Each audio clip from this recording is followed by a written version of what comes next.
बुढ़ापे का इश्क चंपा ने पूरी की मदन की इच्छा हुमायूंपुर दिल्ली की सच्ची घटना। नमस्कार दोस्तों, मैं शिवा। अगर आप हमारे YouTube चैनल पर पहली बार आए हैं तो हमारे YouTube चैनल को सब्सक्राइब जरूर करें। चलिए वीडियो को शुरू करते हैं। संजय वर्मा का परिवार दिल्ली के हुमायूंपुर में रहता था, लेकिन उसके पिता मदन मोहन वर्मा रिटायरमेंट के बाद उत्तर पूर्वी दिल्ली के भजनपुरा में अकेले ही रहते थे। पिता और पुत्र अपनी अपनी दुनिया में मस्त थे। 22 जुलाई 2017 की सुबह भजनपुरा में मदन मोहन के पड़ोस में रहने वाले विजय ने संजय वर्मा को फोन करके बताया, आपके पिता के कमरे का कल सुबह से ताला बंद है। उनके कमरे से तेज बदबू आ रही है। विजय की बात सुनकर संजय वर्मा को पिता की चिंता हुई। उन्होंने उसी समय पिता का नंबर मिलाया तो उनका फोन स्विच ऑफ मिला। फोन बंद मिलने पर उनकी चिंता और बढ़ गई। इसके बाद वह भजनपुरा के सी ब्लॉक स्थित अपने पिता के तीसरी मंजिल स्थित कमरे पर पहुंच गए।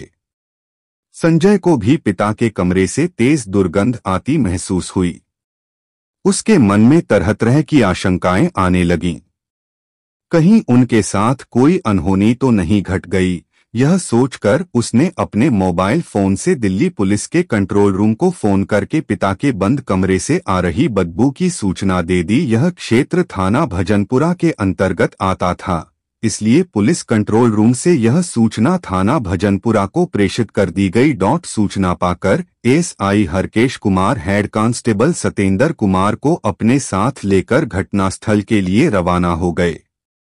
जैसे ही वह भजनपुरा के सी ब्लॉक स्थित मकान नंबर 412 की तीसरी मंजिल पर पहुंचे, वहां बालकनी पर कुछ लोगों की भीड़ लगी दिखाई दी। उन्हीं के बीच संजय परेशान हालत में मिला। एसआई हरकेश कुमार को अपना परिचय देते हुए संजय ने बताया, सर, मैंने ही पीसीआर को फोन किया था। जिस कमरे से बदबू आ रही थी उसके बाहर ताला लगा था। इससे उन्होंने सहज ही अनुमान लगा लिया कि जरूर कोई अप्रिय घटना घटी है। इसलिए उन्होंने इसकी जानकारी थाना प्रभारी अरुण कुमार को दे दी। कुछ ही देर में थाना प्रभारी अन्य स्टाफ के साथ वहां आ पहुंचे। कमरे के बाहर लटके ताले की चाबी संजय के पास नहीं थी, इसलिए पुलिस ने ताला तोड़ दिया। दरवाजा खुलते ही दुर्गंध का झोंका आया। पुलिस कमरे में दाखिल हुई तो पूरब दिशा की ओर की दीवार से सटे दीवान के अंदर एक अधेड़ आदमी की सड़ी गली लाश एक कार्टून में बंद मिली। लाश देखकर संजय रोने लगा, क्योंकि वह लाश उसके पिता मदन मोहन वर्मा की थी। अरुण कुमार ने मौके पर क्राइम इन्वेस्टिगेशन टीम को भी बुला लिया।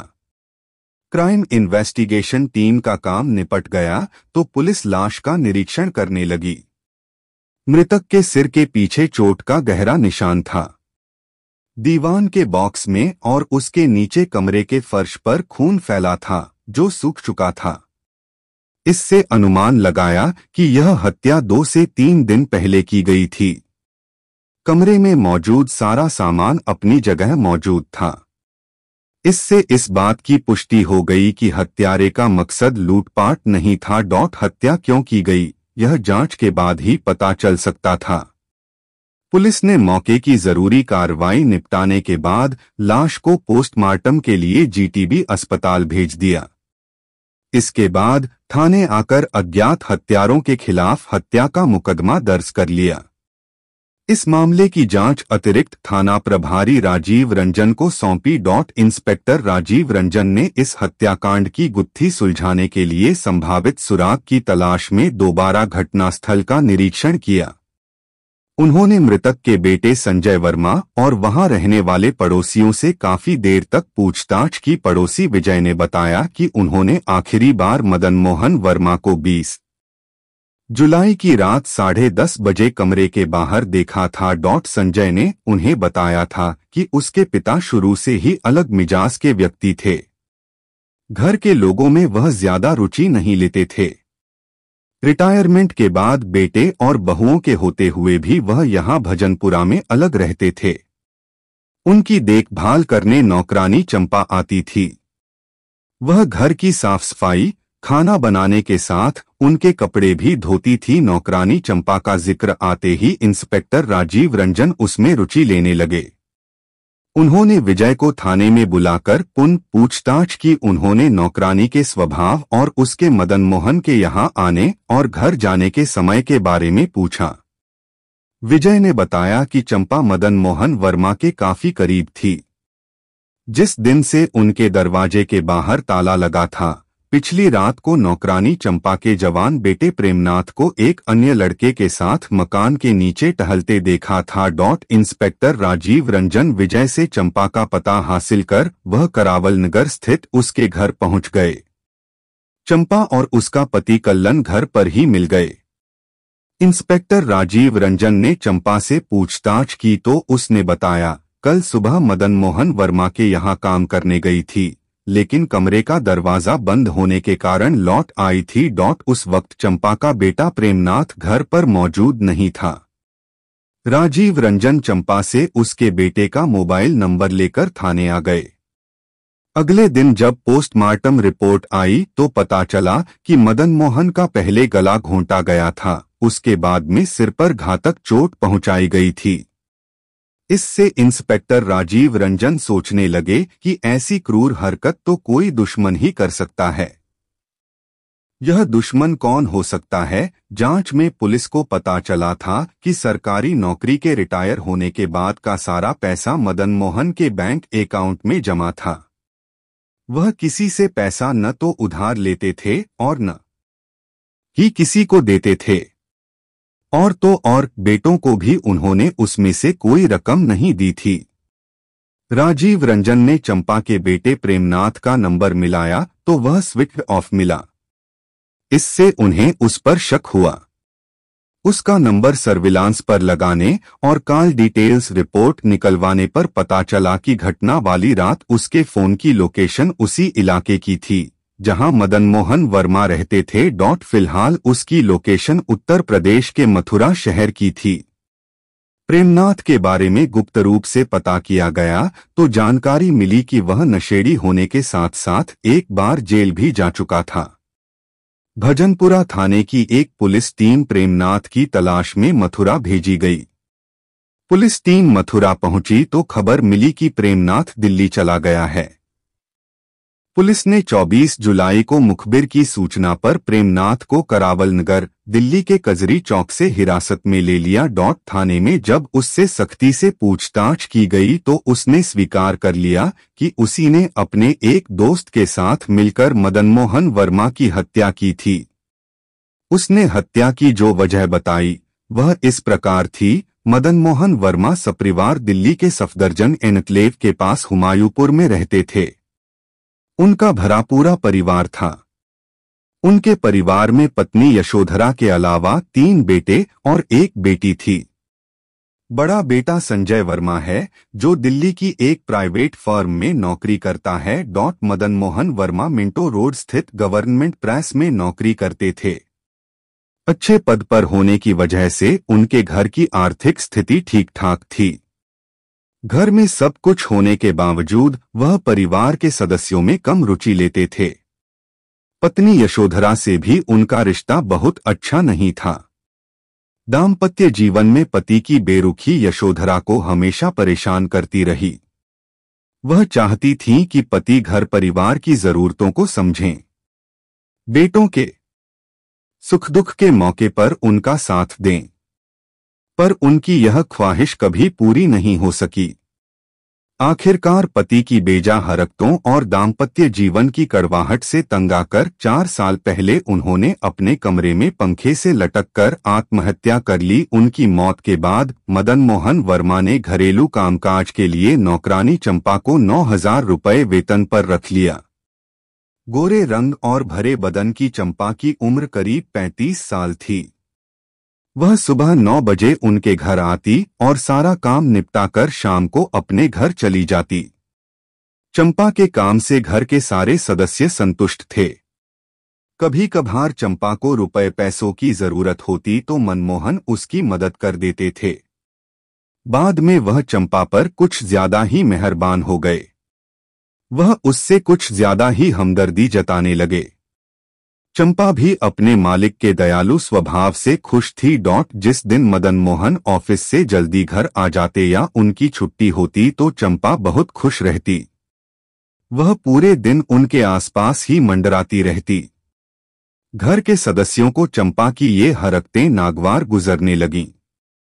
संजय ने चंपा से साफ कह दिया कि वह पापा के कमरे में ज्यादा न जाया करे। चंपा को नौकरी करनी थी, इसलिए उसने संजय की बात मानते हुए उनके कमरे में आना जाना कम कर दिया। मदन मोहन को इस बात का पता नहीं था कि चंपा को उनके कमरे में आने के लिए रोक दिया गया है। जब मदन मोहन को महसूस हुआ कि चंपा उनसे दूर रहने लगी है तो एक दिन उन्होंने उससे पूछ लिया। तब चंपा ने बताया, आपके बेटे और बहुओं की नाराजगी की वजह से मैंने यह दूरी बनाई है। चंपा की बात सुनकर मदन मोहन वर्मा को अपने परिवार वालों पर गुस्सा बहुत आया। वह अपने घर वालों के प्रति और कठोर हो गए। करीब 1 साल पहले जब वह रिटायर हुए तो उन्होंने घर में यह कहकर सबको चौंका दिया कि अब वह उन लोगों से अलग भजनपुरा में अकेले ही रहेंगे। उन्होंने भजनपुरा में किराए पर कमरा ले भी लिया। रिटायरमेंट के बाद उन्हें करीब 20 लाख रुपए मिले थे। इसमें से उन्होंने अपने बेटों को कुछ भी नहीं दिया, जबकि तीनों बेटों और बहुओं को उम्मीद थी कि ससुर के रिटायरमेंट के बाद जो पैसे मिलेंगे उसमें से कुछ उन्हें भी मिलेंगे। मदन मोहन का तुगलकी फैसला सुनकर बेटों ने उन्हें समझाने की कोशिश की, पर उनके दिमाग में तो कुछ और ही खिचड़ी पक रही थी। दरअसल उनके दिमाग में चंपा का यौवन मचल रहा था। अब वह अपनी बाकी की जिंदगी चंपा के साथ गुजारना चाहते थे। चंपा की खातिर उन्होंने खून के सभी रिश्ते नातों को दूर कर दिया। इस उम्र में मदन मोहन के इस फैसले से उनके बेटों की कितनी बदनामी होगी, इस बात की भी उन्हें परवाह नहीं थी। उन्होंने किसी की एक नहीं सुनी और बेटों का साथ छोड़कर भजनपुरा के सी ब्लॉक में कमरा लेकर अकेले रहने लगे। चंपा भजनपुरा के पास स्थित करावल नगर में रहती थी। उसके परिवार में पति कल्लन के अलावा बेटे भी थे। मूल रूप से मथुरा का रहने वाला कल्लन कामचोर प्रवृत्ति का था। हरामखोर कल्लन बीवी की कमाई पर ऐश कर रहा था। जब कभी उसे पैसों की जरूरत होती वह चंपा को ही मालिक से कर्ज मांगने के लिए उकसाता था। अब चंपा रोज सुबह मदन मोहन के भजनपुरा स्थित कमरे पर आती और सारा दिन वहां का काम निपटाकर शाम को घर जाती थी।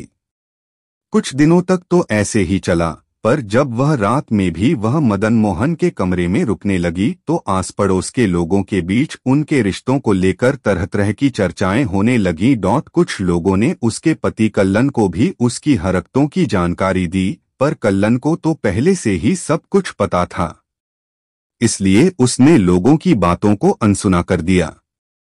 इस तरह चंपा और मदन मोहन मौज मस्ती करते रहे। धीरे धीरे चंपा के पड़ोसियों को भी पता चल गया कि चंपा ने किसी बुढ़े को फांस लिया है। इसके बाद चंपा और मदन मोहन की चर्चा चंपा के मोहल्ले में होने लगी। चंपा का बेटा प्रेमनाथ 21 साल का हो चुका था। वह अब कोई बच्चा नहीं था जो मोहल्ले के लोगों की बातों को न समझता। कोई तो उसे यह तक कह देता कि तेरे 2 से 2 बाप हैं। प्रेमनाथ कुछ करता धरता नहीं था। साथियों के साथ गांजा और कई अन्य नशे करता था। वह अपनी मां के मदन मोहन वर्मा की रखैल होने के ताने सुन सुनकर परेशान रहने लगा था। धीरे धीरे बात बर्दाश्त से बाहर होती जा रही थी।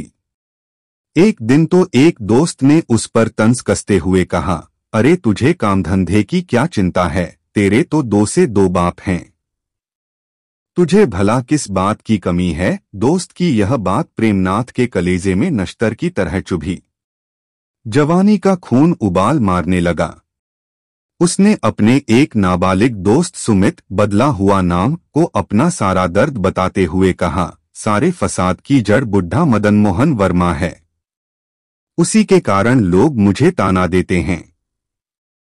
अगर तुम मेरा साथ दो तो मैं आज ही उसे ठिकाने लगा दूं। इस उम्र की दोस्ती बड़ी खतरनाक होती है। दोस्त का दुख अपना दुख होता है। प्रेमनाथ की बात सुनकर सुमित उसका साथ देने को तैयार हो गया। 20 जुलाई 2017 की रात दोनों दोस्त पूर्व नियोजित योजना के अनुसार मदन मोहन के घर के आसपास तब तक चक्कर लगाते रहे जब तक कि वहां लोगों की लाइटें बंद नहीं हो गईं। सड़क से मदन मोहन का कमरा साफ दिखाई देता था।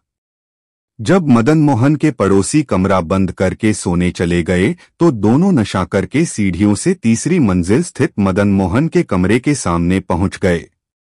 उस रात अत्यधिक गर्मी होने के कारण मदन मोहन ने कमरे का दरवाजा खोल दिया था। वह सोने की तैयारी में थे। वह प्रेमनाथ को जानते थे क्योंकि 2 से 3 बार वह मां के साथ उनके कमरे पर आ चुका था। इतनी रात को प्रेमनाथ को अपने कमरे के बाहर देखकर मदन मोहन कांप उठे। हिम्मत जुटाकर उन्होंने उसे बाहर जाने के लिए को कहा, लेकिन प्रेमनाथ और सुमित ने 61 साल के मदन मोहन वर्मा को संभलने का मौका दिए बगैर साथ लाया। अंगोछा उसकी गर्दन में लपेटकर दोनों ने पूरी ताकत से कस दिया। मदन मोहन ने बचने के लिए हाथ पांव मारे, लेकिन उनकी कोशिश नाकाम रही। कुछ ही देर में उनकी मौत हो गई। वह जीवित न बच जाएं, इसलिए प्रेमनाथ ने वहां पड़ा डंडा उठाकर उनके सिर पर मारा, जिससे सिर से खून बहने लगा। इतना करने के बाद उन्होंने लाश को कमरे में रखे एक कार्टून में बंद करके उसे दीवान के बॉक्स में रख दिया और बाहर आ गए। प्रेमनाथ ने दरवाजे में ताला लगाया और नीचे उतरकर दोनों फरार हो गए। अतिरिक्त थाना प्रभारी राजीव रंजन ने पूछताछ के बाद प्रेमनाथ को 25 जुलाई को अदालत में पेश कर 1 दिन के रिमांड पर लिया। रिमांड अवधि में उससे वह अंगोछा भी बरामद कर लिया गया, जिससे मदन मोहन वर्मा का गला घोंटा गया था। रिमांड अवधि समाप्त होने के बाद उसे न्यायिक हिरासत में भेज दिया गया। अगले दिन पुलिस ने उसके साथी सुमित को भी गिरफ्तार कर उसे बाल न्यायालय में पेश कर उसे बाल सुधार गृह भेज दिया।